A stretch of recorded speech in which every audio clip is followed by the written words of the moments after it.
Merci d'être venu et merci de passer une partie de votre soirée avec nous. Nous allons continuer ce soir à parler de cette voix intérieure, cette voix de sagesse que nous appelons dans un cours miracle la voix ou la présence du Saint-Esprit, bien différent du Saint-Esprit dont nous avons bien plus qu'entendu parler, mais que on nous a bien appris, peut-être pendant les cours de catéchisme, le simple fait de faire partie de notre culture occidentale. On ne peut pas éviter une certaine message culturel ou spirituel autour du Saint-Esprit. Le Saint-Esprit, dans un cours miracle, est simplement le lien le lien, la voix, la présence, la communication qui nous lie à notre propre réalité au sein de Dieu, si vous voulez, au sein de l'unité parfaite. Donc, c'est la façon dont nous nous souvenons de notre réalité. C'est la communication, c'est la voix, c'est la connaissance, c'est la sagesse qui nous rappelle dans notre esprit que nous ne sommes pas chez nous ici et nous ne sommes pas ceci ici non plus. Ce n'est pas notre réalité, nous sommes en vérité autre chose et nous appartenons à un ailleurs. Et cette voix, cette présence, cette sagesse intérieure va nous aider à trier le vrai du faux dans ce monde pour que nous puissions ouvrir une porte intérieure et avoir une véritable expérience de l'amour qui remplit cet autre endroit. Et dès que nous avons cette expérience d'amour, de l'amour qui n'est pas de ce monde, nous n'aurons plus le moindre doute que ce monde ne peut pas possiblement être notre maison, ne peut pas être la réalité, tellement cet autre amour nous semblait fort, semblait puissant, semblait réel et bien plus réel que toutes les expériences que nous avons eues sur Terre ici. Donc, notre souhait le plus cher devrait être d'écouter cette voix, de le trouver en nous et de passer nos jours à nous dire, mais quelle voix est-ce que j'écoute en ce moment? Quelle est la voix qui est la plus importante pour moi? Est-ce que j'écoute ma propre voix? Est-ce que j'écoute une autre voix? Et j'ai remarqué le sujet était vaste. Donc, lundi dernier, je n'ai pas pu couvrir tout le sujet et au lieu de juste dire, bah, tiens, je vais faire ça à la rentrée, j'ai préféré faire une petite soirée complémentaire. Je vais essayer de faire en sorte que ça soit plus courte qu'une séance ordinaire, juste pour toucher très délicatement et très brièvement quelques points que je trouve néanmoins essentiels pour bien cerner ce que c'est cette voix intérieure que nous cherchons et savoir bien l'utiliser aussi. Depuis notre dernière séance, il n'y a que, je pense, trois jours maintenant, nous avons déjà vu dans notre groupe Facebook des questions venir sur la nature de cette voix intérieure, qu'est-ce que ça veut dire, qui est-ce, et on a vu certaines différentes interprétations. Donc, je vais essayer de vous donner les interprétations que moi, j'ai appris de mon mentor, de mon enseignant Kenneth Wapnick et que les interprétations, les définitions que je considère aussi le plus bénéfique, le plus utile pour notre chemin. Donc, ce soir, j'aimerais bien simplement commencer avec cette question. Qu'est-ce que ça veut dire de nous connecter à cette voix intérieure? Est-ce que c'est une voix qui nous livre des messages spécifiques? Est-ce que c'est une voix que nous essayons d'écouter pour savoir où aller, pour chercher une place pour se garer, quel magasin, où aller pour chercher le meilleur vêtement, où est-ce que je dois aller pour chercher le meilleur partenaire? Cela ne veut pas dire quand on demande à l'intérieur qu'on n'a pas ce genre d'informations, mais il ne faut pas confondre la voix intérieure.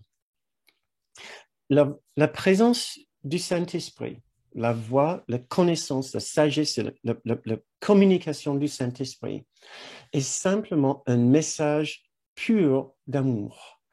C'est tout ce que c'est. Ce n'est pas plus, ce n'est pas, on l'enrobe, on n'a pas besoin de l'enrober plus. C'est le message, c'est le souvenir de notre réalité pure.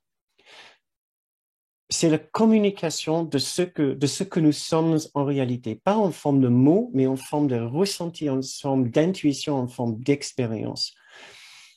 C'est ce message pur que nous avons, que chacun contient dans son esprit.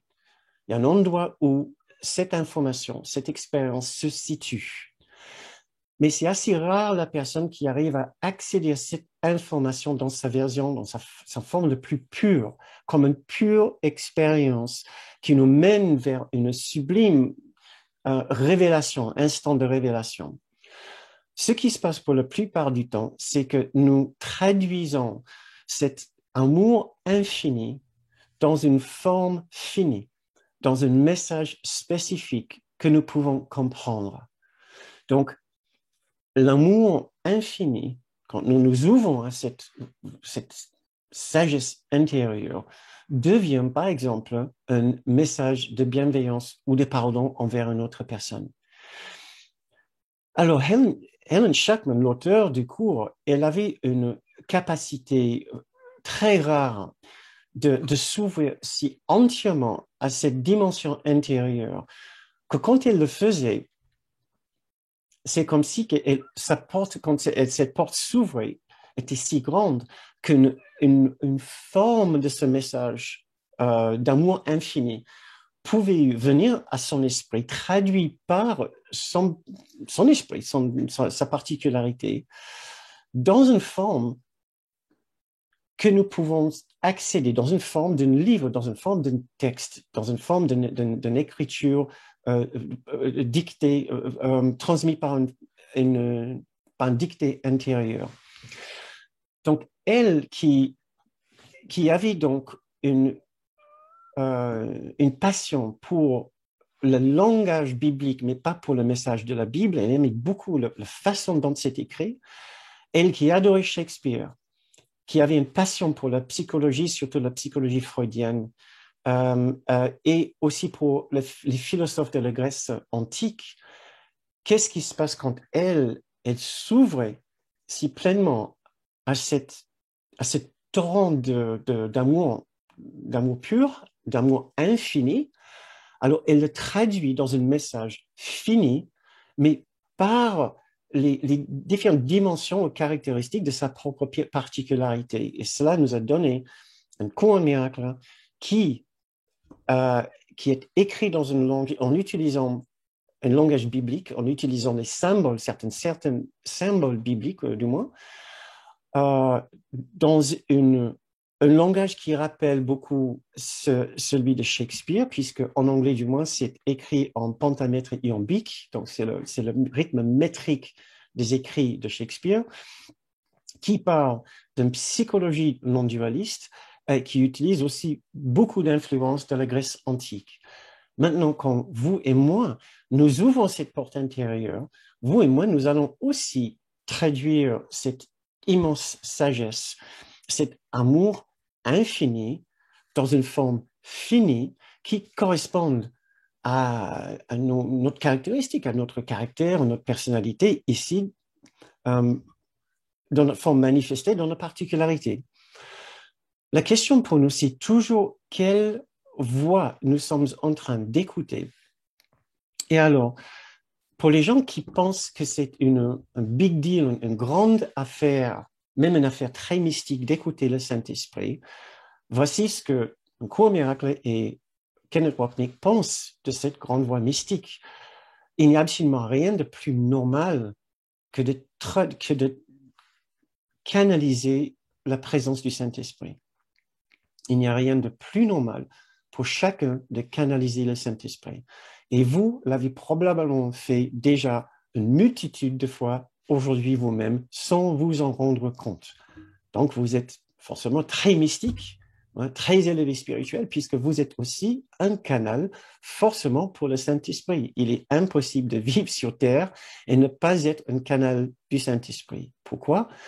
Parce qu'il n'y a que deux voix, il n'y a que deux présences. Il n'y en a pas une multitude de différentes présences, il n'y a que deux. De conscience, de présence que nous pouvons canaliser ou utiliser pour motiver, pour former nos communications. Il y a la forme il y a la communication venant du Saint-Esprit, qui est une communication de l'unité pure, et de l'autre côté, il y a une communication venant de la séparation pure, impure, de la séparation absolue. Et le nom que nous donnons à cette voix qui représente la séparation est l'ego. Voilà. Donc, nous sommes toujours en train de parler soit avec la conscience ou le souvenir de l'unité. À ce moment-là, nous sommes en train simplement de restituer la voix du Saint-Esprit, ou nous sommes dans une démarche intérieure de séparation, de particularité, et de suivre le système de pensée de la dualité, de l'individualité et de la séparation. Et à ce moment-là, nous sommes simplement en train de canaliser, entre guillemets, l'ego. D'un côté, nous canalisons le Saint-Esprit, de l'autre côté, nous canalisons l'ego. Donc, il semble que c'est assez, comment dire, il semble que c'est un don spécial de pouvoir canaliser le Saint-Esprit. Or, nous voyons que pas terriblement non. Nous le faisons tous les jours, chaque fois que nous avons une pensée de bienveillance, de douceur, de tendresse, de pardon envers quelqu'un, mais nous ne l'avons pas reçu comme une grande illumination. Non, c'est juste une impulsion tout à fait naturelle, une intuition qui dit, ben, là, j'ai pas envie, j'ai pas besoin, voilà, de juger cette personne. Je préfère ne pas le juger, mais je préfère comprendre cette personne. Nous pouvons dire, si vous voulez, que nous canalisons le Saint-Esprit, mais il n'y a guère besoin vraiment de le faire, tout comme quand nous sommes dans une démarche de jugement, de peur, d'insécurité, de honte, de vouloir parler en mal de quelqu'un sans vraiment nous empêcher de le faire, ou de laisser quelqu'un faire, parler en mal de quelqu'un et renforcer un petit peu sur leur façon de faire, nous pouvons aussi dire, ben, nous avons canalisé l'ego. J'ai canalisé l'ego. Puisque nous sommes toujours en train de canaliser une voie ou l'autre. Maintenant, ça semble un petit peu étrange peut-être de dire, ben, j'ai canalisé l'ego aujourd'hui, j'ai bien insulté mon voisin. Mais c'est effectivement ce que nous sommes en train de faire. Dans la même mesure, ça ne devrait pas être étrange de dire, ben, j'ai bien canalisé le Saint-Esprit aujourd'hui, puisque j'ai décidé d'être vraiment cool avec mon chef, or, il n'a pas été très cool avec moi. Mais on n'a pas vraiment besoin. Voilà.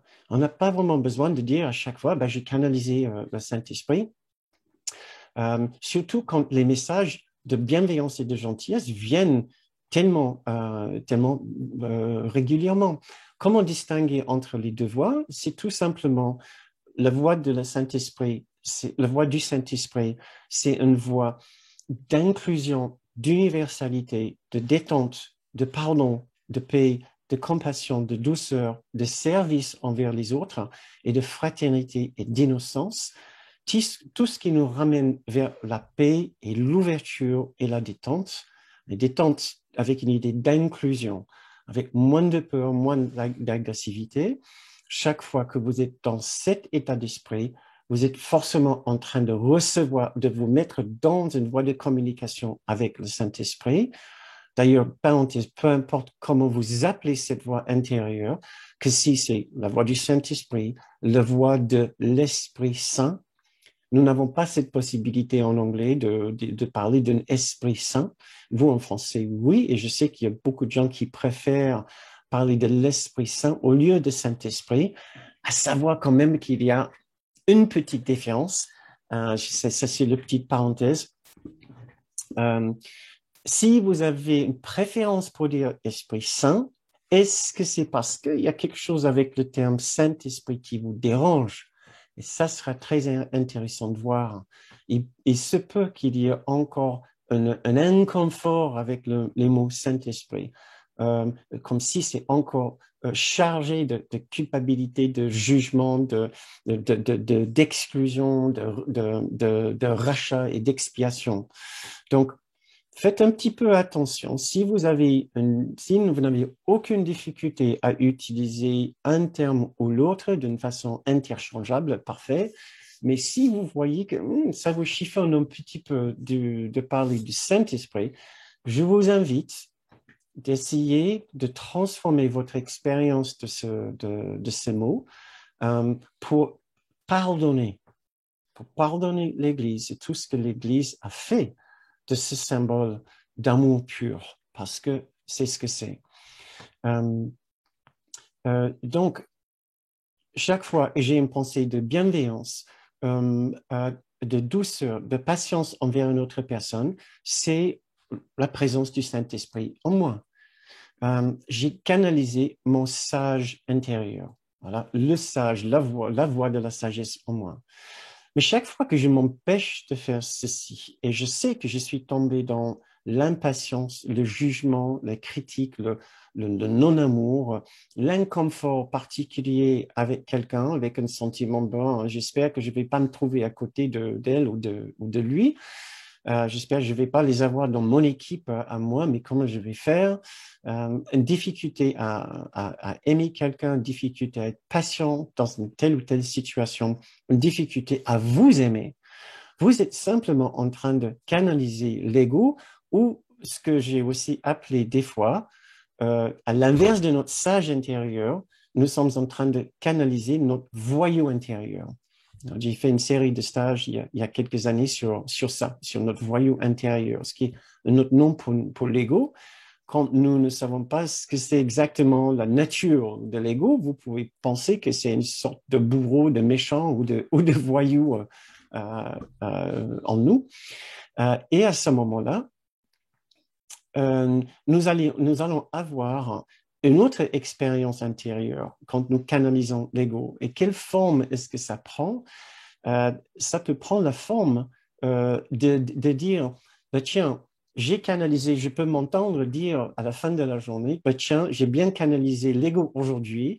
L'ego m'a dit de snobber cette personne, de parler en mal de l'autre personne derrière son dos, de faire un grand problème d'une petite histoire, de ne pas lâcher prise d'une vieille histoire dont je me suis souvenu aujourd'hui, et de dire que c'est la faute d'un collègue, et aussi de renforcer ma souffrance à la fin de la journée, puisque j'avais faim et j'avais nulle part pour me restaurer.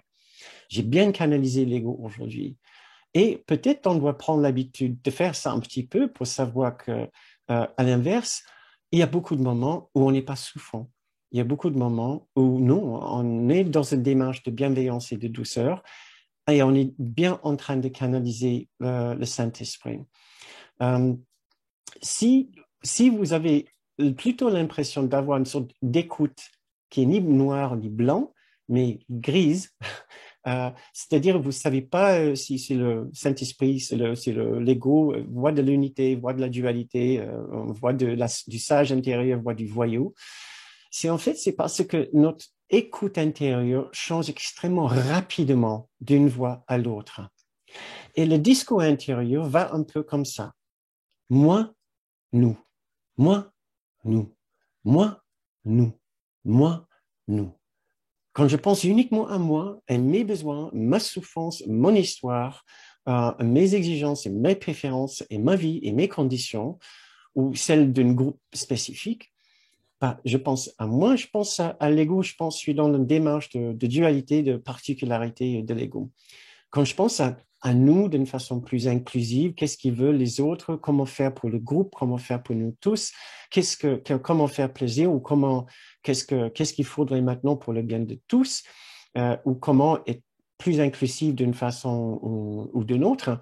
Donc, quand on pense plutôt en termes de nous ou de paix ou détente, je suis dans une démarche du Saint-Esprit, entre guillemets, de l'unité parfaite.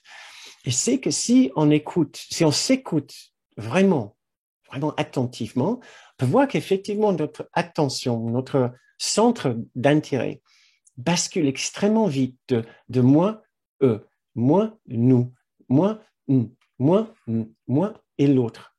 Très, très, très, très rapidement. Donc, c'est une façon de savoir qu'il n'y a pas vraiment une présence grise. Il n'y a que une présence d'unité ou une présence de dualité et de particularité. C'est juste que notre écoute bascule extrêmement vite entre les deux. Maintenant, si vous avez un instant où vous êtes vraiment clair que c'était une communication de sagesse, quand vous êtes avec un ami qui est souffrant, et ce dont vous avez une impression quelque chose qui pourrait lui faire du bien.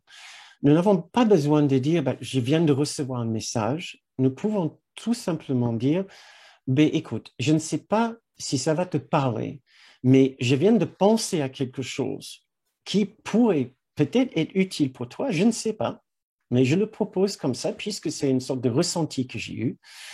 Alors, voici ce que c'est, mais tu en fais ce que tu veux avec. C'est à toi après de voir si ça résonne avec toi, si tu trouves que c'est juste pour toi, en demandant à l'intérieur. Mais je te l'offre et je te le présente comme ça, si ça t'intéresse.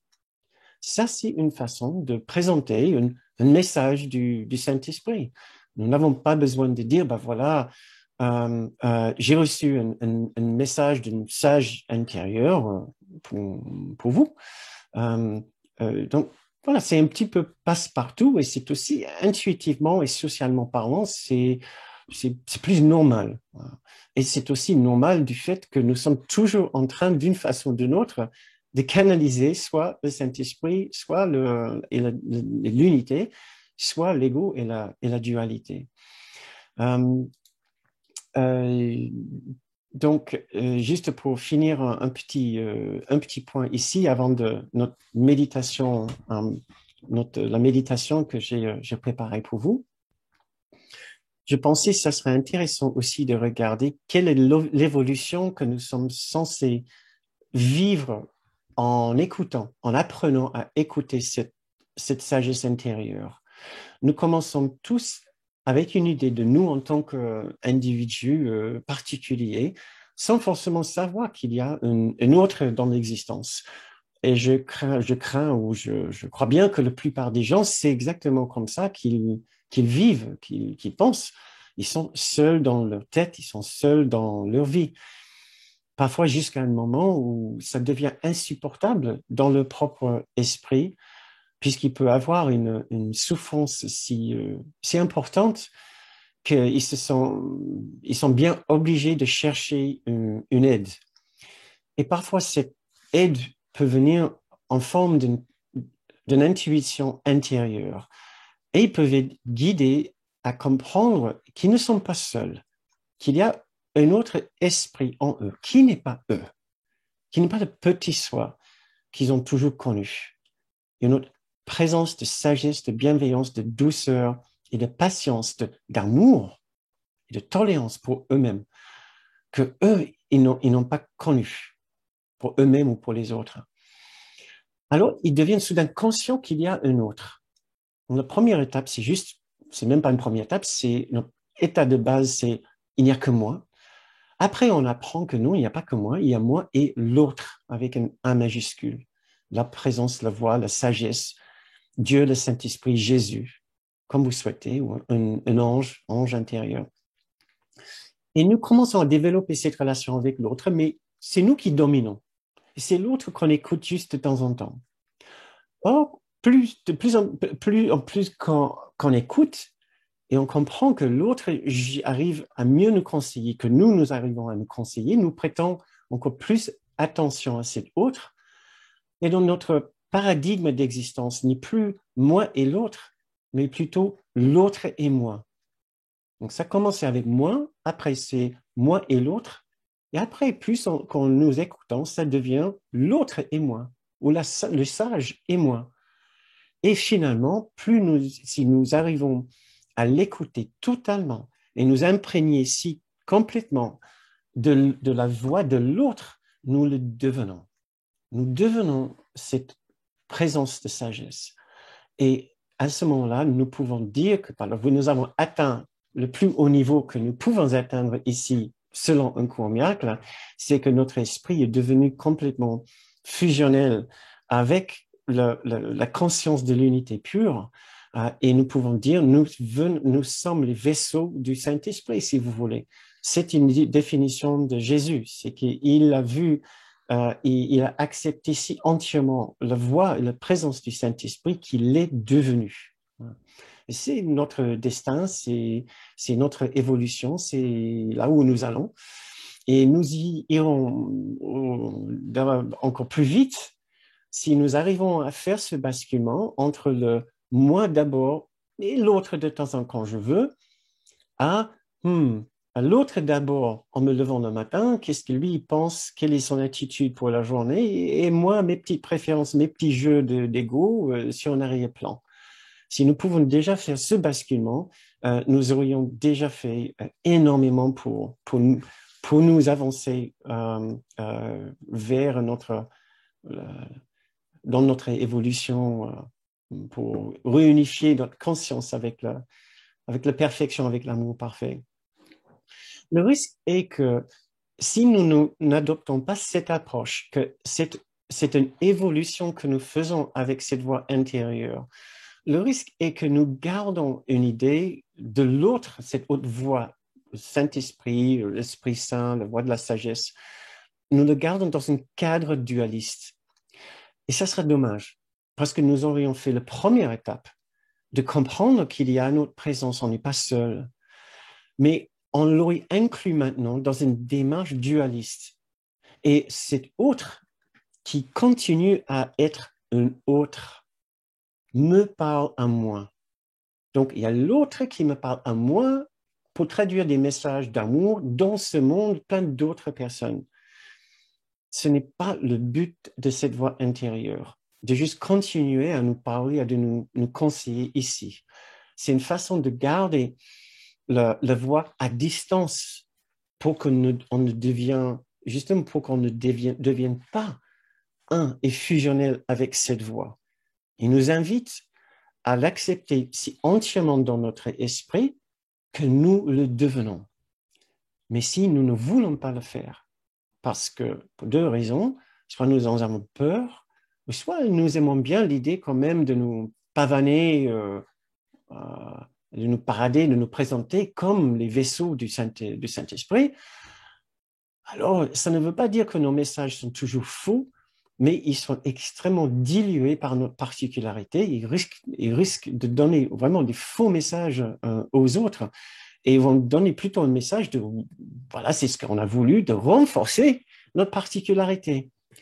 Et ça serait dommage. Voilà. On a fait la première étape de constater qu'il y a un sage en nous, mais on n'a pas continué pour savoir que c'est l'autre qui est important pour nous et de l'écouter si entièrement qui devient ce que nous sommes. Donc voilà, ça c'est l'invitation du Saint-Esprit, de la voix de l'Esprit Saint, de notre sage intérieur, ce qui est aussi, il faut le dire, comme j'ai essayé de souligner lors de notre dernière séance et avant-dernière séance aussi, c'est aussi le rôle de Jésus dans notre vie. Jésus qui était un être humain, qui a si entièrement accepté la présence du Christ dans le visage des autres, il est devenu la voix du Saint-Esprit pour nous.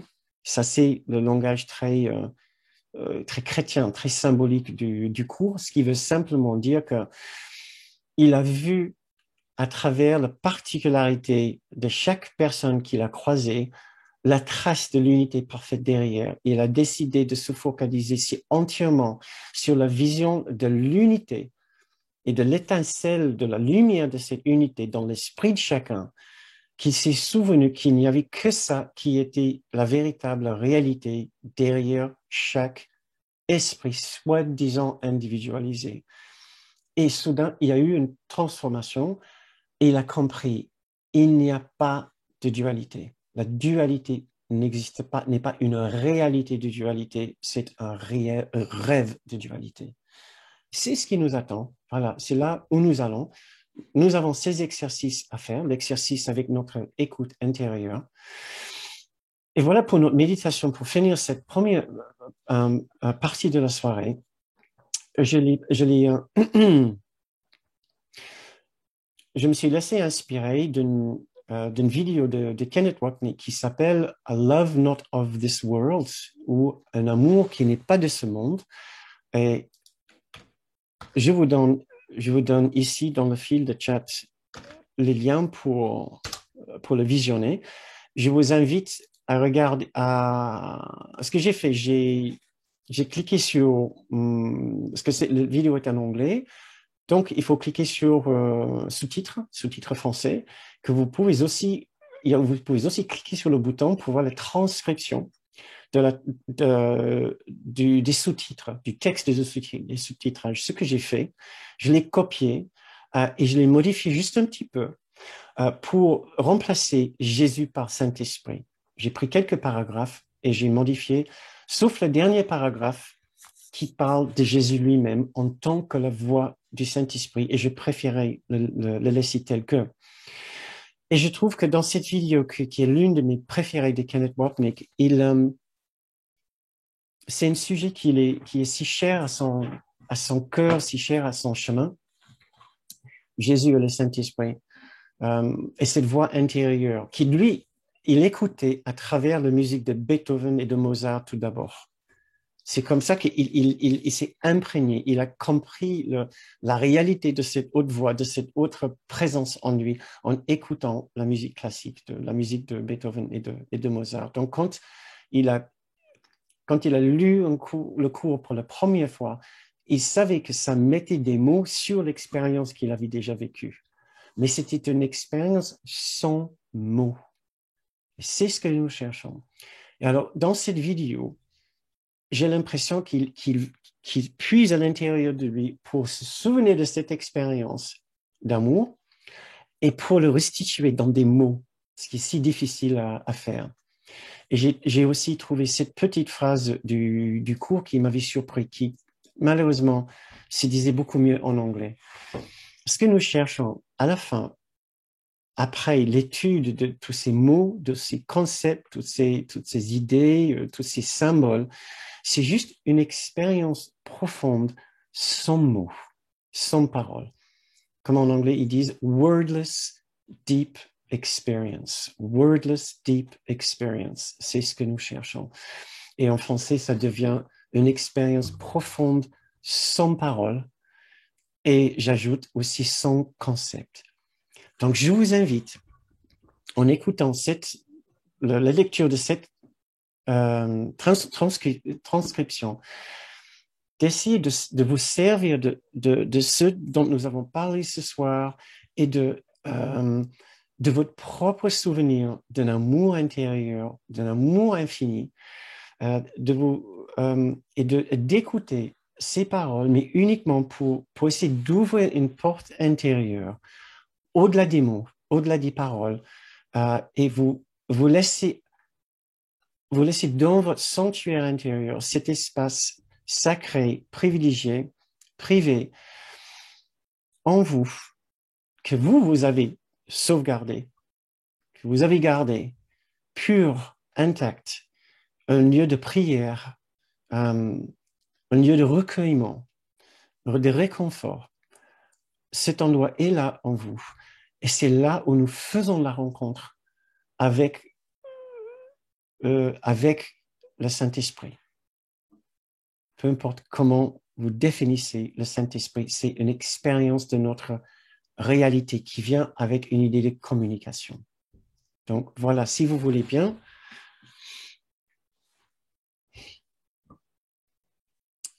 faire cette méditation avec moi, vous pouvez vous mettre en position de méditation si vous souhaitez, vous reposer, vous détendre. Vous pouvez fermer les yeux si vous le souhaitez.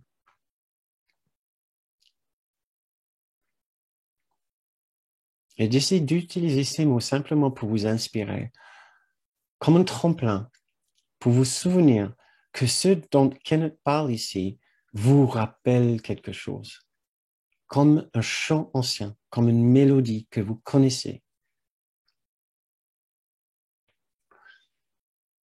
Et il dit donc, vu que nous croyons être des individus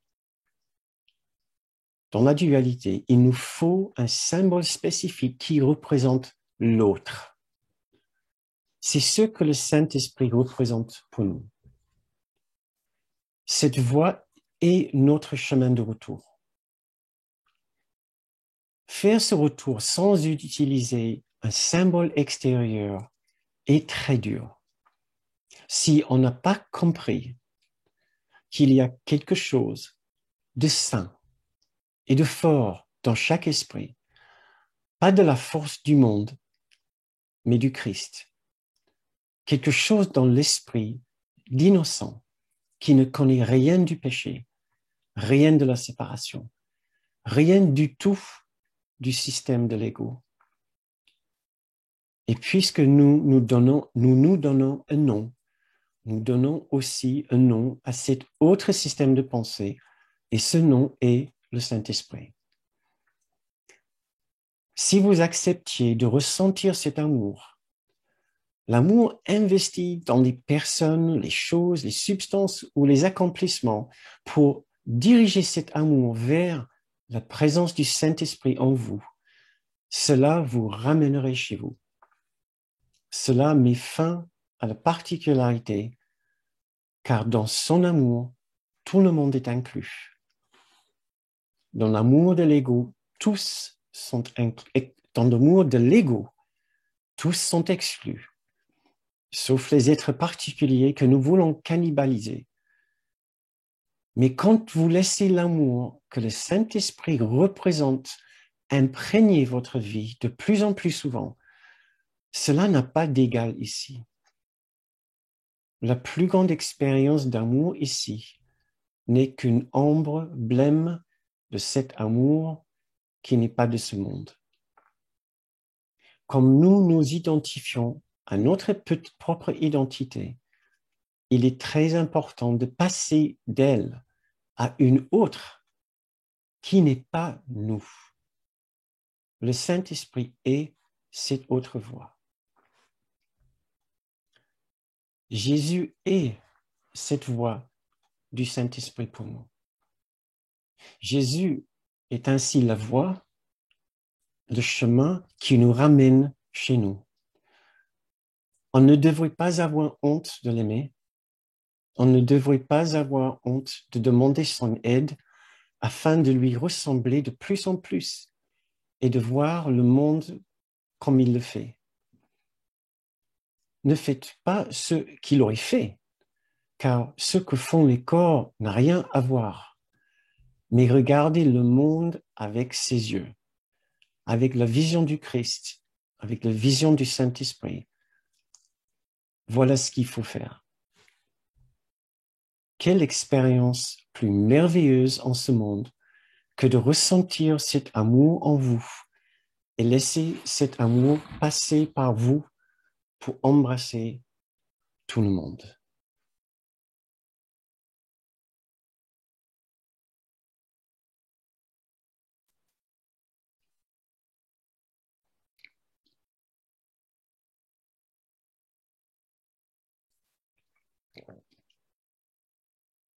Offrons-nous une minute.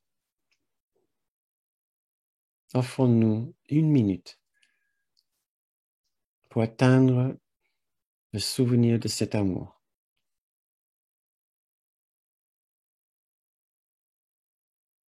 Pour nous souvenir que cet amour est une vérité, une réalité. Si doux, si reposant, si rassurant, si réconfortant.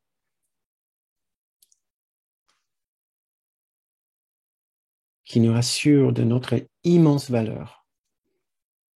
Immense valeur.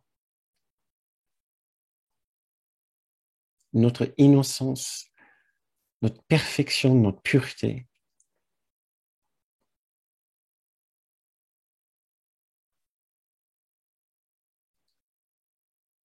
Notre nature éternelle.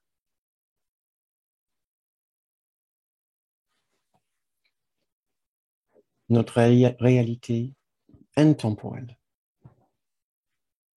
Jointe en un. Tous ensemble. Pour toujours. Jamais séparables.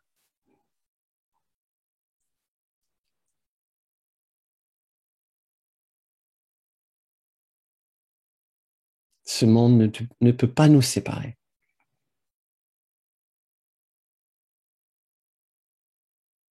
Nous ne sommes pas séparés.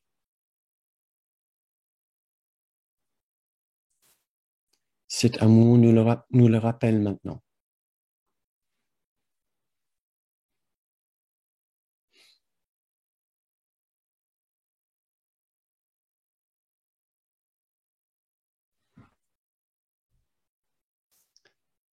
Parfait.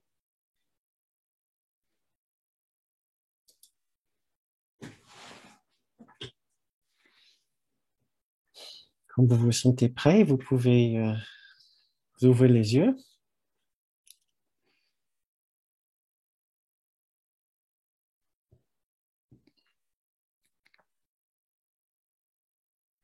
Ici, c'est la fin de notre méditation, c'est la fin de la première partie de notre séance ce soir. Si vous avez du temps devant vous, vous pouvez rester pour la deuxième partie. On peut échanger un petit peu, vous pouvez poser vos questions. Mais si je peux aussi juste prendre une minute pour vous rappeler, vous rappeler comment ces séances fonctionnent, euh, puisque nous avons besoin de nous mutuellement. Vous avez pris goût à ces séances.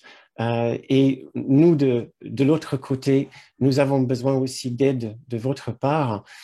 Et cette aide peut prendre la forme la plus simple, le plus basique dans ce monde, c'est en forme d'une contribution.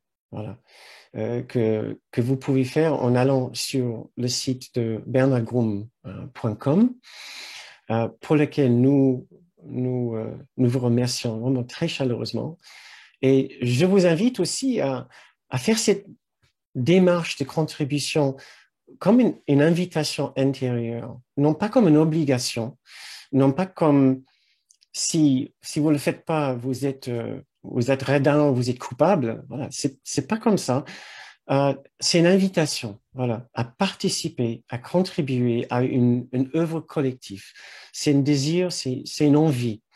Si ça vous donne envie de participer de cette façon, qui est pour beaucoup de gens la façon la plus pratique, le plus simple, est-ce que c'est aussi extrêmement pratique pour nous? Ça garantit vraiment la pérennisation de cette activité. Mais vous invite vraiment à le ressentir plutôt comme un élan de vouloir participer dans cette œuvre et non pas comme une obligation. Encore une tâche, encore quelqu'un qui vous demande de l'argent. Je sais que tout le monde nous demande pour l'argent. Donc voilà, si vous pouvez essayer peut-être de penser à tout cet aspect du fonctionnement de cette activité autrement, je pense que ça sera beaucoup plus bénéfique et beaucoup plus riche. Donc voilà, c'est mon petit speech par rapport à ça. Maintenant, écoutez, je pense qu'on est prêt. Si vous devez partir, merci encore pour votre participation ce soir. Ça nous touche beaucoup, toujours que vous venez ici. Il y a plein d'autres choses que vous pouvez faire ou que vous auriez pu faire. Vous avez décidé de venir ici. Merci beaucoup. Ça fait vraiment une différence. Et au plaisir de vous voir une autre fois. Et si vous devez partir avant la fin de notre séance, dans à peu près 40 minutes, merci d'être venu, il n'y a pas de problème. Vous pouvez juste mettre un petit mot sur le site. Bisous à tout le monde et à bientôt, si vous voulez. Et voilà, on va savoir que vous allez vous joindre à nous une autre fois. Alors, je crois que voilà, ça y est, j'ai activé vos micros. Si vous avez envie de participer, de dire un petit mot, de dire bonjour, de dire ce que vous avez aimé, ce que vous n'avez pas aimé, si vous avez une question sur le Saint-Esprit. Et moi, j'ai pensé vous poser une question. La dernière fois, lors de notre séance, nous avons parlé de quelques expériences d'écoute spécifiques, de messages spécifiques, peut-être par rapport au Saint-Esprit. Et maintenant, j'aimerais bien vous inviter à parler d'un message intérieur qui vous a aidé à faire un basculement intérieur, à pardonner, quand soudain vous avez l'impression que c'est presque un autre qui vous a parlé, qui vous a dit plutôt de faire comme ceci ou faire comme cela au lieu de. Voilà. Parce que des fois, ça vient très naturellement, les instants de pardon. Et des fois, on a plus de mal à se recadrer et il y a une sorte de coup de pouce à l'intérieur et on a l'impression d'avoir été presque visité à l'intérieur. Et si ça vous est arrivé, vous pouvez partager votre expérience d'écoute intérieure de votre sage intérieur, de voix de sagesse, et on sera tous ravis de l'apprendre. Donc ça, c'est une suggestion. Si il n'y a pas trop d'idées pour des sujets pour ce soir. Mais dites-moi, est-ce qu'il y a une âme brave et courageuse qui voudrait allumer son micro pour parler avec moi ou les autres, hein? C'est pas juste, c'est pas juste pour moi, hein. Et je peux vous dire à quel point vos commentaires, vos témoignages font une différence pour les autres, parce que vous me le dites souvent, que cette deuxième partie, pour certaines personnes, je le prends pas mal, ils peuvent me le dire, c'est encore plus intéressant que la première partie. Donc, parce qu'on entend les vraies expériences de la vie. Quelles sont vos expériences d'écoute intérieure où vous avez l'impression que quelqu'un ou quelque chose a partagé avec vous leur sagesse? Moi, j'ai une petite histoire que je peux vous raconter, pas une histoire personnelle, mais de quelqu'un que je connais. Si vous n'avez pas trop d'idées, mais j'attends en silence. Je suis très patient. Jean.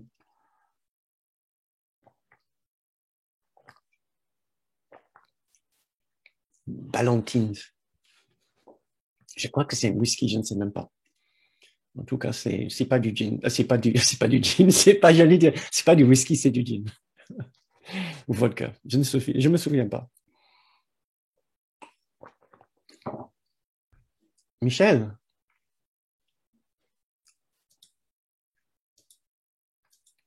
tu peux brancher ton micro?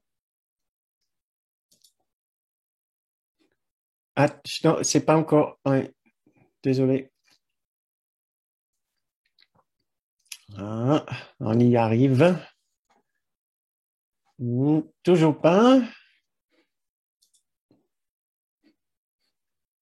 Eh ben, pourtant, les autres fois, ça marchait. Moi, je peux malheureusement rien faire de mon côté. Tu es sur l'écran Zoom, il y a...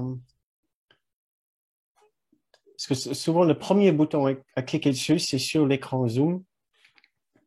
Je ne sais pas si quelqu'un a un conseil pour elle, mais c'est un peu compliqué si on ne l'entend pas. OK. Ah, essaye maintenant, Michel. C'est bon. J'avais pas l'autorisation en fait. On m'entend là? De mon côté, j'étais sûr d'avoir autorisé, mais non, je n'avais pas. Donc, heureusement, Patrice est là pour me dire de refaire, hein. Mais c'est pas ma faute. Pour une fois que c'est pas moi. Oh, bon, ouais, non, c'était pas ta faute, c'est entièrement la mienne. Donc, cher Michel, qu'est-ce que... En fait, c'est pas moi. J'ai pas envie de parler de moi ce soir. Je vais parler de mon mari si on m'autorise. J'aimerais raconter une expérience qu'il a vécue en avion. Il est pilote privé et donc lors de son premier vol en solo, il s'est avéré que l'avion a complètement disjoncté. Tous les, tout le tableau de bord a disjoncté et il s'est retrouvé vraiment complètement paumé dans cet avion à ne pas savoir quoi faire. Et il a demandé de l'aide, comme ça. Il avait 25 ans, donc c'était il y a longtemps. C'était il y a 25, un peu plus de 25 ans. Et il a demandé de l'aide et tout d'un coup, il a entendu cette voix qui lui a dit quoi faire. Et il a eu toutes les manipulations à faire pour atterrir dans un champ de coquelicots sans abîmer l'avion. Et ça a étonné tout le monde, l'instructeur, le propriétaire de l'avion, la gendarmerie, il est même passé dans le journal. Et personne n'a compris comment il avait pu atterrir comme ça sans dégâts. Et lui n'a jamais révélé à personne qu'il avait été totalement guidé en fait pour atterrir sans bobo, quoi. Voilà. Donc c'était une expérience merveilleuse pour lui et c'est quelque chose qu'il a gardé. Voilà, vraiment. C'était vraiment la première fois qu'il entendait véritablement cette voix et voilà. Moi, je remercie le Saint-Esprit de me l'avoir laissé en entier. Vous étiez marié à l'époque déjà?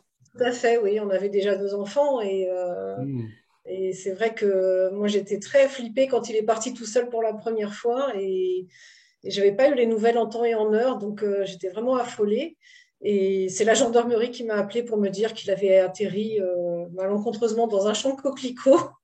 Et quand il m'a raconté comment ça s'était passé, c'était vraiment extraordinaire, quoi. Il sentait vraiment qu'il n'était pas tout seul dans l'avion et on lui a dit quoi faire, quoi, parce que tout ce qu'il a appris, enfin tout ce qu'il a fait dans l'avion pour atterrir, on lui avait jamais appris, quoi. Donc voilà, même son Hmm. instructeur était très étonné de ce qu'il a pu faire, quoi. Donc voilà, c'était vraiment une guidance, c'était fabuleux, quoi. Hmm. Voilà, et c'est quelque chose qui lui est arrivé également en moto. Plusieurs fois, il a été véritablement prévenu en moto pour être préservé d'un accident ou d'une chute. Voilà. Hmm. Donc, il a vraiment une bonne étoile Hmm. au-dessus de lui. Voilà. Hmm. Voilà, je voulais partager ça. Hmm. C'est ce qui, j'imagine, peut tout à fait nous arriver si nous demandons bien à l'intérieur, nous ouvrons une sorte de porte intérieure. Nous pouvons effectivement entendre, j'ai entendu plusieurs histoires de cette nature. Euh, euh, je, je souhaite pour tout le monde que nous soyons toujours en sécurité, que nous pouvons tous éviter des accidents, des bobos de toutes sortes. Malheureusement, nous savons tous que c'est assez rare, les bobos et les accidents se produisent. Euh, et donc, ce que j'aimerais bien aussi présenter, c'est l'idée que cette présence de sagesse et d'amour est là pour nous aussi quand nous échouons, quand nous n'arrivons pas à attirer l'avion comme il faut, quand nous n'allons pas, quand nous n'arrivons pas à éviter le virage et nous nous trouvons à l'hôpital. Voilà. Euh, il y a toujours un endroit en nous où nous pouvons retrouver ce sentiment de sécurité euh, et confort intérieur, pas forcément confort extérieur, c'est clair, mais confort intérieur. Euh, et, euh, et voilà, je pense que c'est aussi très important en même temps que j'adore ces histoires hein, qui finissent bien, mais toutes les histoires ne finissent pas bien ici. Voilà. Même l'histoire de Jésus ne s'est pas très très bien terminée. Voilà. Euh, mais lui, il n'en a pas fait une grande histoire. Il a dit justement, comme il dit dans le cours, je me suis laissé faire justement pour vous montrer à quel point le corps n'était pas important. Et qu'est-ce que vous avez fait? Vous avez fait toute une pataquès, toute une histoire maintenant. Vous pensez que mon corps saignant, sanglanté est une grande histoire. Il a dit non, non, non, il faut pas regarder ça. Donc, c'est, j'aime bien renforcer aussi que c'est génial, c'est super si nous pouvons éviter les accidents, mais je sais que parmi vous ici, vous n'avez pas tous pu éviter les accidents. Et ce n'est pas forcément par manque d'avoir écouté bien comme il fallait. C'est juste sur notre chemin, pour une raison ou une autre. Et voilà, nous avons une situation extérieure qui nous fait souffrir. Souffrance physique, émotionnelle, professionnelle, financière. Et c'est là où nous devons vraiment savoir que, oui, une souffrance extérieure, mais je peux faire quelque chose par rapport à ma souffrance intérieure. Donc, c'est là où nous nous retournons à l'intérieur, nous demandons de l'aide. Mm. Donc, et aussi la prochaine étape, quelle est la prochaine étape? Donc, je me trouve à l'hôpital, je me trouve devant la justice, je me trouve en situation de séparation. Quelle est la prochaine étape? Donc, je demande de l'aide et des fois, il y a vraiment des conseils exceptionnels. Donc, voilà. Euh, c'est tout, Michel. Oui, oui, tout à fait. C'était juste Merci, pour partager merci, ça. merci beaucoup. Merci. Une très belle histoire. Merci. Eric, Bonsoir. bonsoir Eric. Alors du coup, moi, j'ai repensé à une expérience que j'avais eue quand, mais c'était vraiment je crois, c'était la première année du cours. Genre, je commençais à le lire et je le lisais beaucoup dans le métro et je m'endormais d'ailleurs beaucoup dessus. Mais et Et ça m'a fait penser à ça quand tu as dit on canalise entre guillemets tout le temps les deux voix, parce que là j'ai fait l'expérience des deux à vitesse grand V, hein, grosso modo. C'est que je sors de ma rame de métro, donc avec mon livre bleu sous le bras, j'étais très content de moi. Hein. Et j'entends en haut des escaliers, j'entends quelqu'un qui crie. J'entends quelqu'un qui crie et qui appelle à l'aide. Et donc je vois une personne enfin c'était pas drôle sur le moment, qui était par terre et qui se faisait rouer de coups par une autre personne. Et là, donc tout le monde passait de côté, etc. Et j'ai demandé de l'aide, mais instinctivement, pas en faisant une grande prière, en faisant tout un truc. C'est OK, on y va ensemble. J'ai demandé de l'aide, c'était presque un réflexe. Et je me suis interposé entre les deux en demandant à la personne qui était vraiment furieuse de se calmer. J'ai reçu un shoot. Je me suis fait décalquer. Je me suis fait une claque, mais monumentale. J'ai failli tomber dans les escaliers. Et là, j'ai canalisé l'ego. L'ego m'a dit, mais alors, enfin, comme m'a dit, d'un seul coup, c'était très clair. J'ai un gros livre très contendant dans le truc. Je vais pouvoir le taper avec. Et dans la seconde, j'ai canalisé le mot, on va dire, j'ai canalisé le Saint-Esprit et c'était du rire. Du rire. Alors, c'était vraiment, ça a été instantané et ça a été, t'es sérieux? Et en fait, c'est le calme qui est venu. D'un seul coup, le calme, le calme. Et ça a été presque un réflexe. Enfin, c'est pas un réflexe, je sais pas. On pourrait dire, j'ai été guidé, peu importe. Je l'ai pas ressenti comme si une guidance. Ça a été plutôt une impulsion de calme où j'ai mis la main sur la personne et je lui ai dit calme-toi. Et cette personne qui était furieuse est restée comme ça et est partie. Et je suis resté, j'avais l'impression d'être dans un brouillard. Je ne savais pas ce qui s'était passé. Vraiment, c'était au début. Et quand on a parlé, je me suis dit, ah, non, mais c'est marrant, parce que c'est vraiment ça. Ça a été, tac, quel choix tu fais? Et c'était hyper rapide. C'est même pas possible de dire, ah, j'ai eu une voix et j'ai eu l'autre. Non. Mais c'était clairement ça. Et avec le cours, en plus. Genre, à quoi ça sert? Donc, tu avais pris une claque. Ah oui, j'avais un bleu, j'ai failli tomber des escaliers, oui, j'ai été tapé, oui. Et tu t'es relevé et tu es revenu, oui. Mais c'est rigolo, parce qu'avec le recul, je me dis, c'est même ça. Ça a l'air sain, etc. Mais c'est quoi le but? Est-ce que je m'en sers pour taper sur quelqu'un? Ou est-ce que je m'en sers pour être calme, en fait? Et je trouvais que c'était... C'est une métaphore magnifique. Ah oui. Moi, je l'avais pas interprété tout de suite comme ça. Hein. Je savais pas trop ce qui arrivait, mais avec le temps, c'est devenu très très clair et c'est un souvenir aujourd'hui que je chéris parce que je trouve que c'est comme un phare en fait. Vous savez, peut-être, je ne sais pas si tout le monde le sait, mais Kenneth Wapnick nous disait souvent de ne pas utiliser le cours pour taper sur les autres. Donc, j'ai failli. Normalement, il voulait le dire figurativement. Là, du coup, c'était plutôt littéralement. Tu lui as pris au mot. Ken, tu es sûr?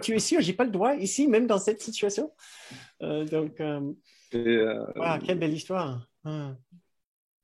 Et maintenant, tu te souviens, tu vois ce qui s'est passé, voilà, la transition dans l'esprit. Oui, et c'est surtout que j'ai vu que c'était la transition dans l'esprit, c'est vraiment la paix pour soi. Après, ça s'est traduit parce que ça s'est traduit comme j'ai pu le traduire, hein, calme-toi, mais ça aurait pu se traduire autrement. C'est pas ça l'important. L'important, c'est que d'un seul coup, il y a eu le calme. Il y a eu même le calme, mais pas juste le calme, il y a eu un rire. Mais pas un rire de moquerie, il y a eu un rire de dire, c'est pas grave. Enfin, c'est pas grave de se faire taper, c'est pas ça. C'est juste un rire. Une légèreté. Voilà. Et c'était très nouveau pour moi, ça.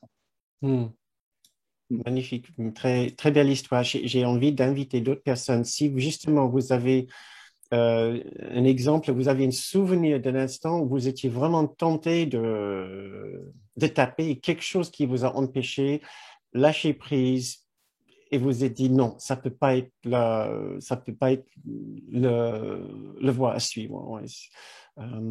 Yasmina, merci beaucoup, Eric. Merci, c'est génial. Yasmina? Coucou, rapidement. Déjà, je voulais remercier pour les témoignages de lundi, notamment Eric, quand j'avais parlé de faire des prières d'abord pour des petites choses, choses que je m'étais jamais autorisée parce que ça m'a beaucoup aidé. J'ai demandé pour quelque chose de concret qui est récurrent dans ma vie. J'ai laissé venir et tu vois, aujourd'hui, il m'est apparu une réponse sur le blocage que j'avais mentalement dessus. Tout tranquillement, ça s'est mis en place. Au lieu d'avoir une réponse par rapport à la situation concrète dans un premier temps, j'ai une réponse par rapport à quel était mon obstacle dans mon esprit. Je l'ai vu avec plus de douceur, donc merci d'avoir suivi ces étapes. Ça m'a beaucoup aidé et je crois que je vais un peu plus m'autoriser. Et après, pour les témoignages, je vais témoigner aussi comme toi, Eric, ce qui m'est venu. C'était pour moi au tout début du cours. Vraiment, je le commençais à peine. Et c'est plutôt comme toi, tu disais, Bernard, le fait que c'est déjà là, qu'on alterne déjà avec les deux sans même demander. J'ai eu 2 épisodes comme ça. Un épisode où j'ai eu un souci avec un monsieur qui avait fait un peu un délire obsessionnel. Il voulait absolument qu'on ait une relation ensemble, amicale ou autre. Et moi, il me faisait très peur, ce monsieur. Il était tous les jours en bas de chez moi. Il était un peu violent. J'avais très peur de lui. Et puis un jour, j'étais à la terrasse d'un café. D'ailleurs, j'allais souvent avec le cours à la terrasse du café. Peut-être bien ce jour-là, je l'avais. Et il vient vers moi très énervé. Il était très grand, très impressionnant. J'avais très peur. Et j'ai eu un réflexe. Je ne sais pas pourquoi. Je me suis levée. Je l'ai pris dans mes bras. D'un coup, ce grand monsieur, j'ai senti ses épaules se détendre. Il s'est tout détendu. Je ne sais pas pourquoi j'ai fait ça. Je suis incapable de le dire aujourd'hui. Et ça a coupé net le truc. C'était sans vraiment réfléchir, c'était juste spontané. C'est Oui. sans réfléchir. D'un coup, je l'ai regardé. Je crois que j'ai eu un moment, peut-être inconscient, de me dire, mais mon Dieu, qu'est-ce que je fais?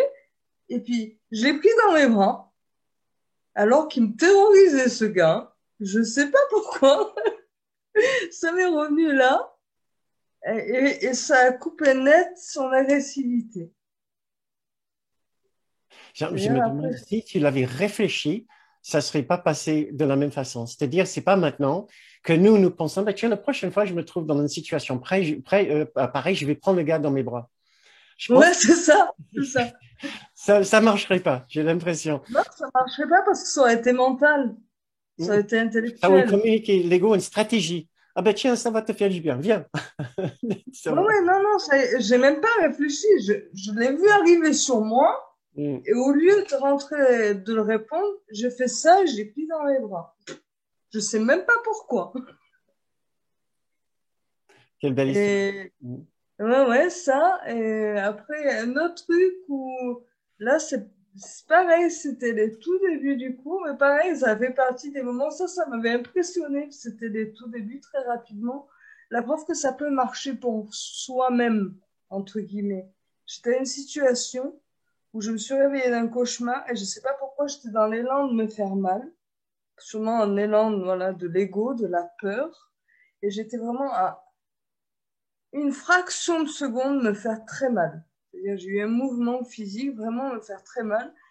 Et pareil, je sais pas pourquoi, à ce moment-là, j'ai eu comme entendu une voix douce, mais lointaine, qui m'a dit non. Et je me suis arrêtée net, je me suis assise. J'ai dit, mais qu'est-ce que tu te fais là? Voilà. Et ça aussi, ça a été un peu plus perturbant pour moi, c'était au début. Mais voilà, j'ai senti voilà, comme un truc, un nom, une lumière qui était là, me dit non. Mm. Et ça m'avait marqué aussi. Ça m'avait un peu plus perturbé. C'était au tout début. C'était au Mm. tout début. Mais Merci. la preuve que, Mm. en fait, c'est déjà là. Et que quelque part, on est en sécurité. Mm. Merci. En Merci. fait, c'est ça. C'est qu'on est en sécurité, en fait. Quoi qu'on Mm. fasse, on est en sécurité. Merci. Merci beaucoup, Yasmina. C'est très beau. Voilà. Merci pour les deux histoires, deux témoignages. Merci. Euh, Marie-Micheline, après, j'aimerais bien partager une ou deux petites anecdotes aussi avec vous. Marie-Micheline, tu veux brancher ton micro? Oui. Alors, moi, un jour, j'étais allée déjeuner avec ma fille et puis on s'amusait bien dans le déjeuner et tout ça. Puis je me suis dit, oh merde, je suis en retard, j'ai un cours à 20 kilomètres de là. Il faut que je prenne ma voiture. Je prends ma voiture et je m'en vais sur l'autoroute, mais là, j'étais à 130. Là, il y a un policier qui m'arrête. Je suis comme, oh non, oh non. Non, non, non, ça se peut pas. Alors, j'ai demandé de l'aide. Le policier est venu, mais il était vraiment très, très... il voulait rien savoir. Puis je lui ai pas demandé, mais j'ai demandé vraiment intérieurement de l'aide. Mais habituellement, quand je demande de l'aide, ça vient directement. Le résultat vient directement. Mais là, rien se passait. Il est allé vérifier tout ça. Je dis, je suis dans la merde. Je vais avoir des points de démérite. Ça va pas. J'étais vraiment pas bien. Alors, je viens pour lui prendre les mains parce qu'il avait les mains sur le bord de ma portière. Je viens pour lui prendre les mains, mais il fait comme... oh, je dis non, je suis désolée, monsieur, c'est correct, je suis un policier, c'est correct. Alors, il me dit, je ne sais pas pourquoi, mais je vous laisse partir. Ah, j'ai dit merci. Alors, je m'en vais à mon cours. Et à mon cours, à un moment donné, j'arrive, je ne suis pas en retard, je suis correct. Il y a une personne qui se lève, une participante, puis elle me dit, est-ce que quelqu'un a reçu mon aide? J'ai dit, de quoi tu parles? Elle dit, j'ai envoyé mes anges parce que quelqu'un me demandait, je la connaissais pas, la fille, quelqu'un me demandait de l'aide, alors j'ai envoyé une cohorte d'anges qui est arrivée. Et j'ai dit, c'est moi, je l'ai reçu, merci. Mais habituellement, les expériences passent par moi et non pas indirectement. Ça me faisait tout étrange et j'ai vraiment, vraiment remercié. Et une autre fois en avion avec mon ex-mari, lui, il n'avait pas pris son... il faisait presque tempête. Quand on est parti, il faisait beau, mais après, il faisait tempête. Et lui, il n'avait pas pris son truc aux instruments, alors il ne savait pas comment se diriger. Et là, moi, je suis devenue très calme et je lui ai dit, je vais te diriger. Je me suis mis en connexion. Et puis, on était loin, en plus de ça, on était loin de l'aérogare. Et puis, je l'ai fait poser, il ne me croyait pas. Il me disait, mais non, tu divagues ou quoi?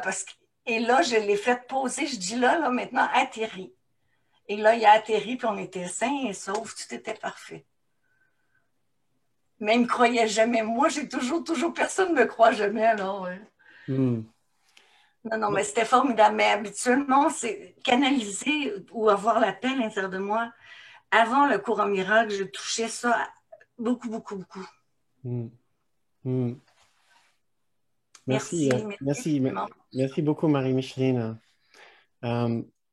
J'ai envie de partager quelques petites histoires aussi avec vous, du genre,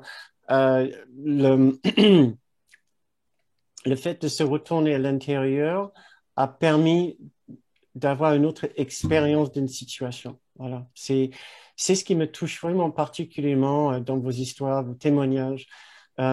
Quand on évite une situation difficile, c'est bien, c'est certainement très aidant, et ici, pratiquement parlant. Mais encore, ce n'est pas ça qui va nous élever au-dessus de l'illusion. Ça va nous dire, bah tiens, l'illusion n'est pas si mauvais que ça quand on se fait aider. Mais notre véritable aide, c'est utile à un certain niveau. Et Ellen Shackman se servait de la voix de Jésus justement pour rendre sa vie plus confortable, il n'y a pas de doute. Même si à un moment, elle le savait et Kenneth le savait aussi parce que lui, il ne se sentait pas très confortable avec sa façon toujours de demander de l'aide au Saint-Esprit où il faut qu'on se mette, où il faut qu'elle se mette pour trouver un taxi, où il faut aller pour trouver un montant au solde et tout ça. Jésus était très aidant pour ça, mais il appelait ça the higher shopping service, le service de course, le service supérieur de course, le service de course supérieur. Mais à un moment, Hélène a reçu le message très clairement qu'il fallait qu'elle arrête ça. Il fallait qu'elle arrête de demander une meilleure illusion, une meilleure rêve, mais d'avoir une meilleure expérience du rêve. Voilà. Peu importe ce qui se passe dans le rêve, c'est ça. Et Kenneth nous a livré une expérience de sa propre vie affective, ce qui était extrêmement rare, mais on lui a demandé, est-ce qu'il n'y a pas une anecdote de ta vie pour expliquer ça? Il a parlé de quand il avait 24 ans à peu près, et il était en plein divorce avec sa femme, puisqu'il a eu un premier mariage qui n'a pas marché. Il était très malheureux, il était allé sur une plage de Long Island où il avait l'habitude de se réfugier quand il avait besoin d'être seul. Il marchait le long de la plage et il pensait au divorce et qu'il allait devoir aller devant le juge de se défendre. Sa défense n'était pas très facile puisqu'il a décidé de quitter sa famille. Et sa famille, il avait un enfant, hein.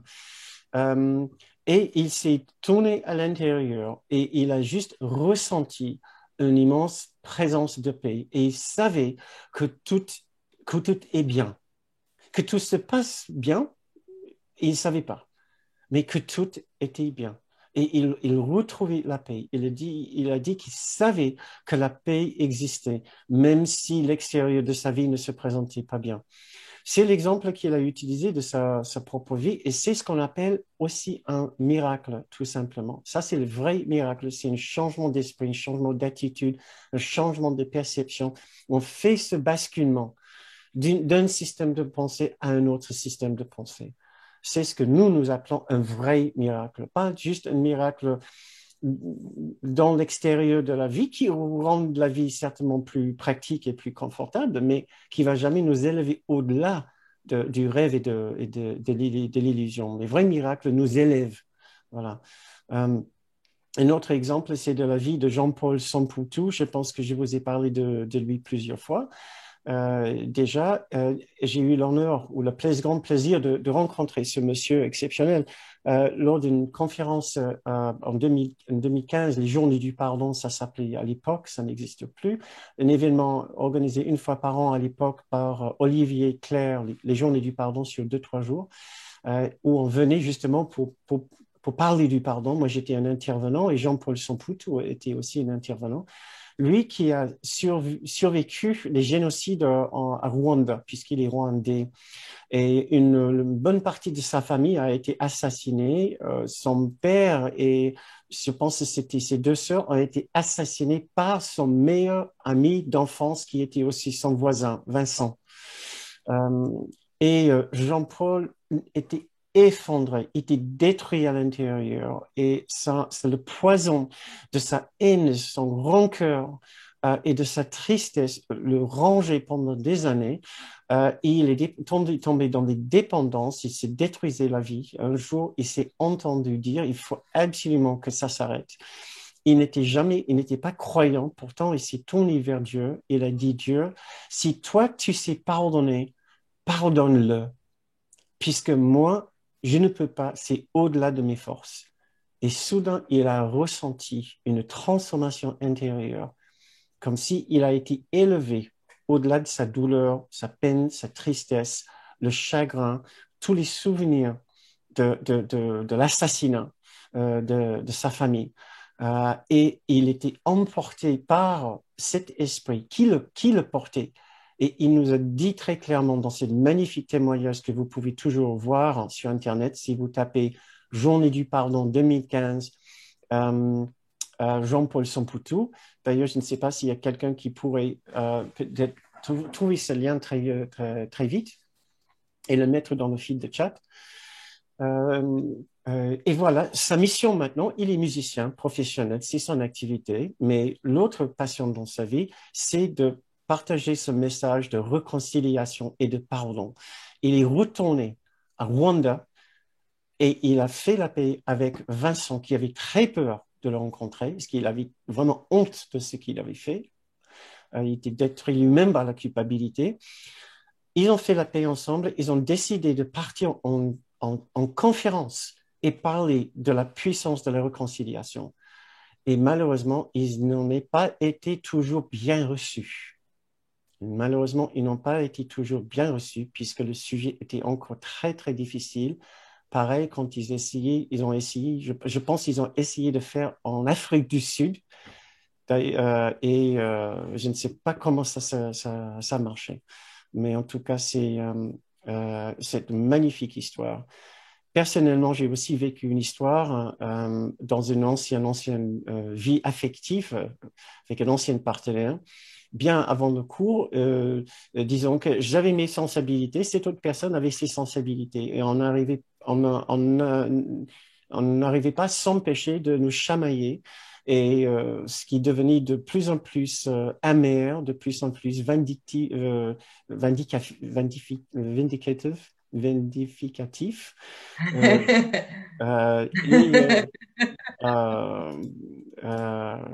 merci, ouais.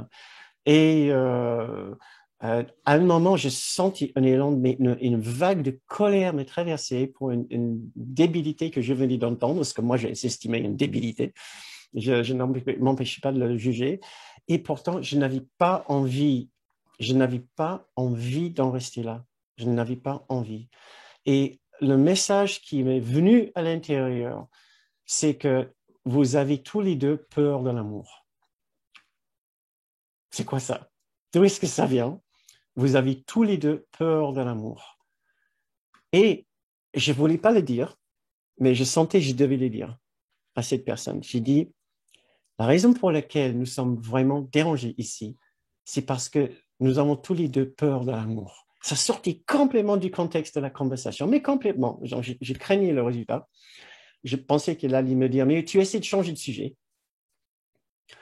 Et elle était juste bouche bée. Elle ne savait pas quoi dire. Et je sentais qu'elle cherchait à revenir à la charge. Elle cherchait à revenir, mais ça ne venait pas. Ça ne venait pas. Le fait de dire ces mots avait changé quelque chose en moi. Et je crois que vous connaissez bien peut-être cette métaphore, cette idée, cette petite idée poétique.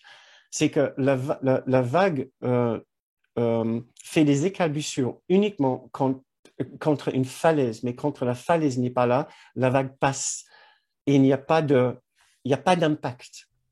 Et donc là, la vague de sa colère n'avait plus d'impact puisque la falaise de mon ego n'était plus là. Et j'étais porté par cette simple parole. Vous avez peur de l'amour. Et je me suis réfugié derrière cette idée. Et je sentais que tant que je restais là, il ne pouvait pas m'attaquer. Parce qu'il n'y avait pas d'attaque de l'autre côté. Et on a fini la soirée comme ça. On ne s'est pas parlé, mais on ne s'est pas attaqué non plus. Donc, c'était encore l'un de ces instants, comme avec Jean-Paul et comme avec d'autres personnes ici ce soir, Eric, où il y a une sorte de basculement à l'intérieur et on sait qu'il y a autre chose. Donc, si vous avez d'autres expériences de ce genre, je serais très heureux de l'apprendre. Je vois qu'Alain,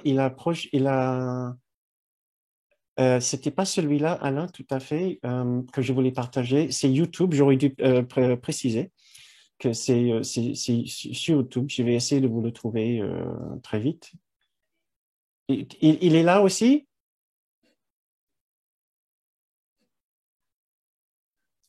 D'accord. Patricia me dit que le lien est là aussi. Moi, je ne l'ai pas vu. Bonjour, je suis Bernard Gros. Ah, bonjour, je suis Bernard Gros. Oui, je suis conférencier. Je suis sur ma chaîne. Je suis en train de raconter une histoire, je ne sais pas. Quelle bêtise. Donc, tu me dis, d'accord. Ah, ouais, ok, très, très bien, Pat, si tu dis. Et je vois que par erreur, j'ai envoyé... Ah, merci Brigitte. Je pense que Brigitte a pu le mettre. Par erreur, je ne vous ai pas mis la vidéo dont j'ai parlé tout à l'heure, la vidéo de Kenneth. Ah mince, je viens de faire la même bêtise.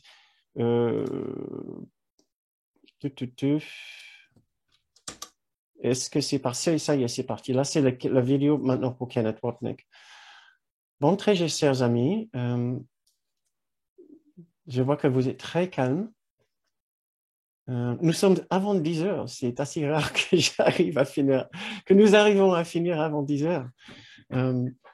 Est-ce qu'il y a quelqu'un qui a envie de nous porter jusqu'à 10 heures ou est-ce que vous êtes très bien comme ça? On va juste passer 1 minute en silence ensemble à déguster notre communauté, le bonheur d'être ensemble, le calme, le silence qui règne entre nous.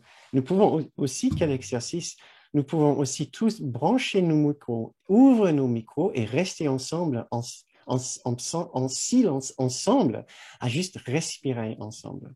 Nous pouvons essayer de faire ça. Qu'est-ce que vous en dites?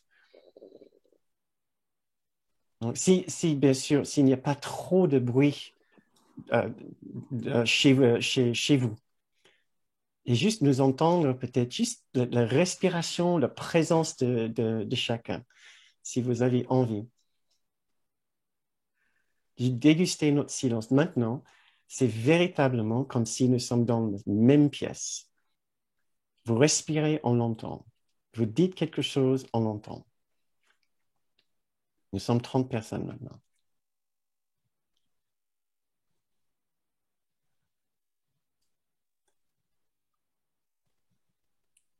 Fermons les yeux peut-être. Juste 30 secondes, pourquoi pas, si vous voulez. Sachez que vous êtes maintenant branchés. Nous sommes dans le même salon.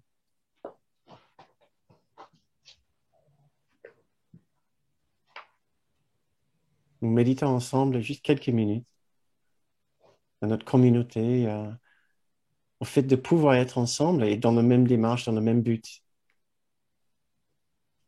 De savoir que nous ne sommes jamais tout seuls.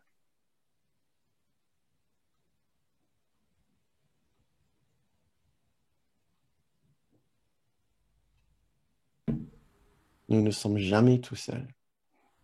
Nous avons toujours été accompagnés.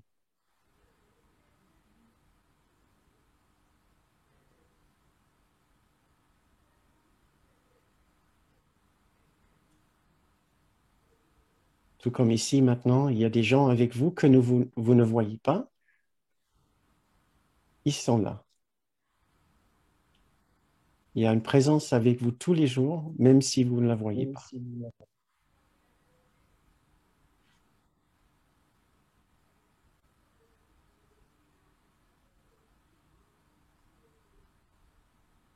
C'est rare un instant comme ceci. Voilà. Un peu d'écho.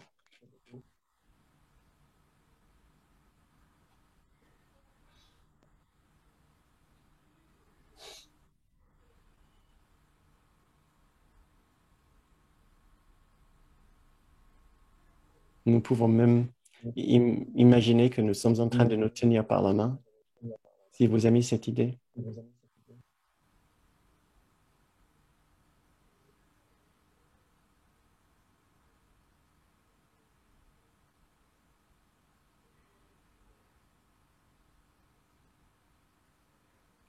Profitons pour avoir une pensée de douceur.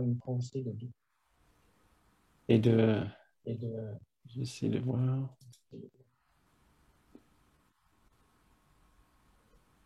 De douceur et de paix.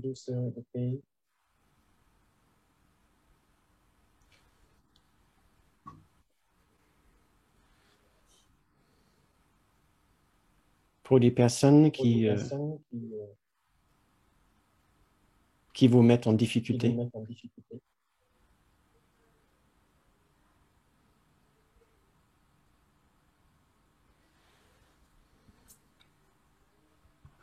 Nous pouvons prendre refuge dans la paix. Et nous pouvons essayer d'inclure ces personnes dans cette paix.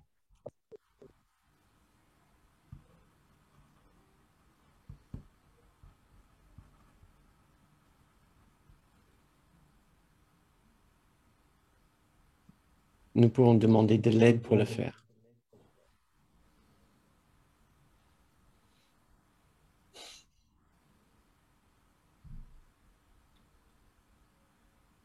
Très bien, mes très chers amis. Dear friends. Je suis en écho, c'est étrange. Il y a un feedback de quelqu'un. Je suis en montagne.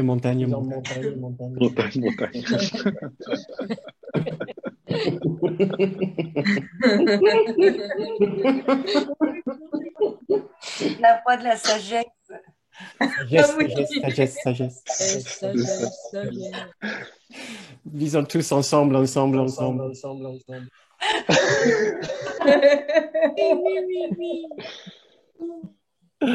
Bon, j'ai passé une merveilleuse soirée avec vous. Merci beaucoup. Ah ouais, c'était super. Merci aussi à toi. Merci beaucoup. Ouais, merci beaucoup. Merci. On est En tous fait, on est tous en écho. Merci beaucoup.